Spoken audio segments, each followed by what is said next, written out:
Hello students, मैंने आपको function के लेक्चर 10 में एक शीट प्रोवाइड की थी पीडीएफ के फॉर्म में, और वो एक तरीके से होमवर्क था। उसमें कुल मिलाकर के 21 क्वेश्चंस थे। तो आपको डाउट्स आ रहे थे, तो मैं अभी आपको डाउट्स क्लियर कर देता हूं। बेसिकली सारे डाउट्स तो आपने नहीं पूछे, तो जो कुछ डाउट्स आपने पूछे उनको मैं डिस्कस करता, फिर बाकी के भी डाउट आते तो मैं सारे के सारे डाउट्स को एक साथ ले लेता हूं। तो क्वेश्चन नंबर 1 था होमवर्क शीट का। फंक्शन है R2R में f of x equals to x square. इस फंक्शन के बारे में वही कमेंट करना है, इंजेक्शन और सरजेक्शन के बारे में। फील करो एक्स स्क्वायर R2R, -1 का भी रिश्तेदार 1, 1 का भी रिश्तेदार 1, मेनी 1 तो हो गया। फिर onto into range, machine जो है एक्स स्क्वायर है, तो स्क्वायर तो हमेशा 0 है, 0 से बड़ा होगा। r से r में है, r में तो नेगेटिव नंबर्स भी होंगे। जब आपने क्या देखा था, ऑन टू इनटू देखने के लिए रेंज और 1 1 देखने के लिए 3 तरीके थे। अभी 3 तरीकों में एक तरीका ये भी था कि अगर एवरेज सोचने में आ गया, एविडेंस मिल गया, तो क्या एविडेंस मिला कि f of 1 is equal to f of -1 is equal to 1। तो 1 और -1 दोनों का रिश्तेदार 1 अंडर द गिवन फंक्शन, तो 1 1। और रेंज निकाली, रेंज क्या आया 0 टू इंफिनिटी। तो सर पूरा r कवर नहीं हो रहा है, तो ये क्या हो गया इनटू। तो option D, neither injection nor subjection. Question number 2 है,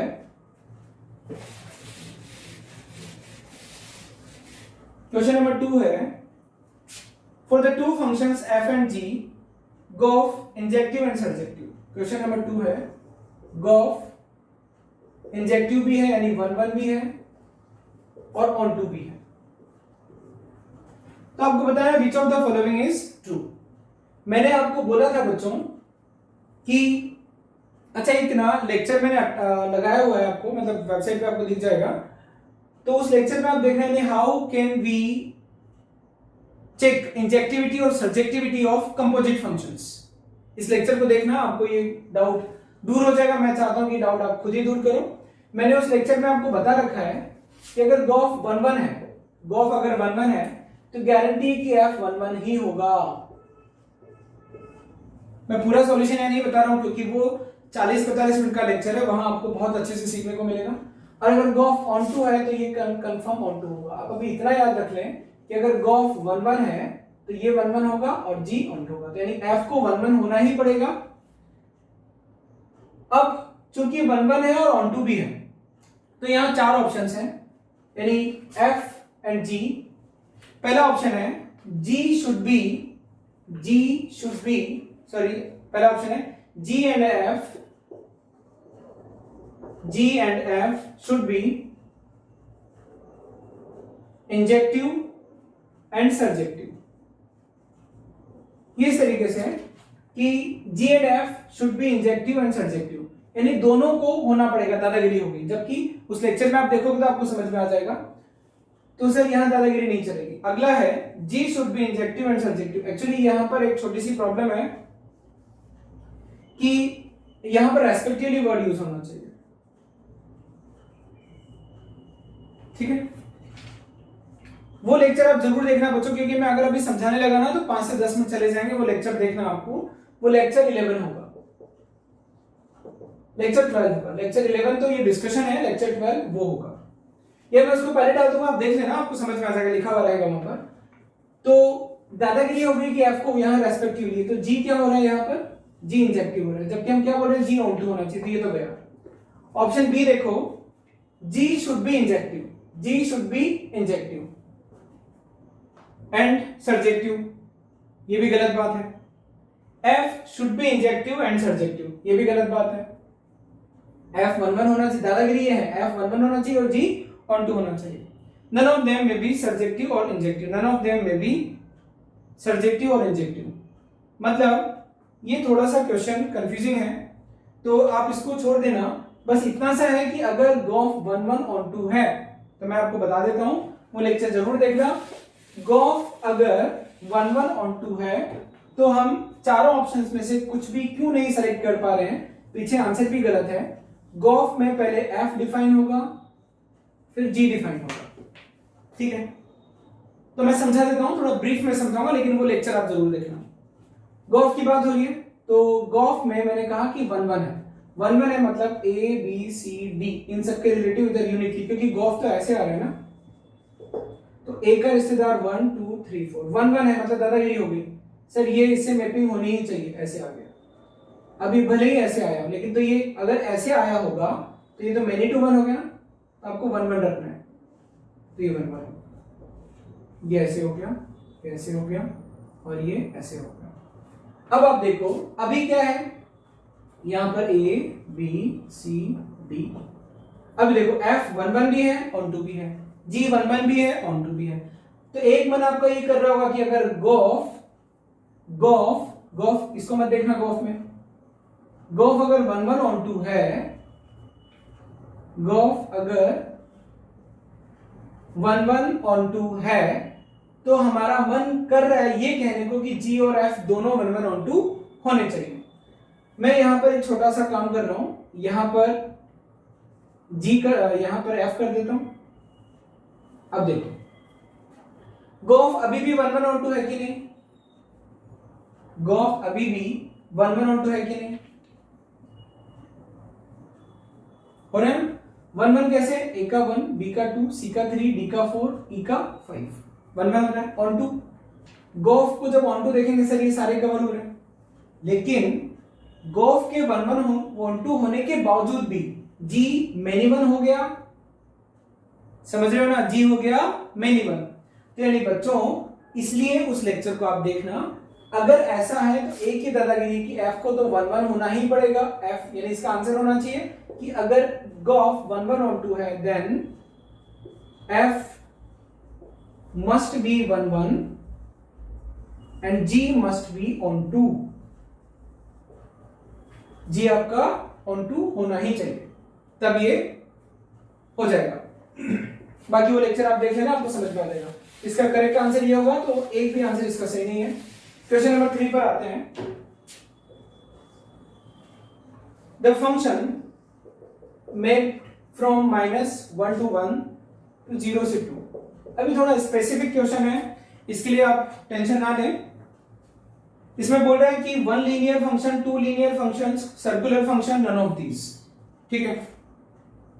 तो इसको देखते हैं, -1 to 1, 0 to 2, थोड़ा सा स्पेसिफिक है क्वेश्चन, 0 से 2। कुल मिलाकर के अगर देखा जाए तो पूरी मैपिंग इसी, यानी इनपुट जो है -1 से बना, आउटपुट जो है 1 से 0 से 2 है, ये y है, ये आउटपुट है। तो एक लीनियर फंक्शन तो मैं ऐसे इमेजिन कर सकता हूं और एक लीनियर फंक्शन ऐसे इमेजिन कर सकता हूं, और कोई भी लीनियर फंक्शन आप इमेजिन नहीं कर सकते। अगर आप सोच करके देखना तो कहने का मतलब ये वाली लाइन की इक्वेशन हो जाएगी y equal to x plus 1, और ये वाली लाइन की इक्वेशन हो जाएगी y equal to -x plus 1। थोड़ा सा स्पेसिफिक है, मैं इसको समझा नहीं पाऊंगा क्योंकि बच्चे की इंटेलिजेंस या बच्चे का जो स्किल है उस पर डिपेंड कर रहा है। तो 2 लीनियर फंक्शंस, ये मुझे कैसे पता लगा, ये क्वेश्चन अच्छा है। मुझे ऐसे पता लगा, मुझे ऑप्शन देख करके पता लगा कि 1 लीनियर फंक्शन, तो मैंने ये सोच लिया x प्लस 1, ठीक है, ये इस तरीके से मैंने बना करके देखा। फिर 2 भी ऑप्शन में था तो मैंने सोचा कि ये भी पॉसिबल है लीनियर फंक्शन, और कोई पॉसिबल नहीं है।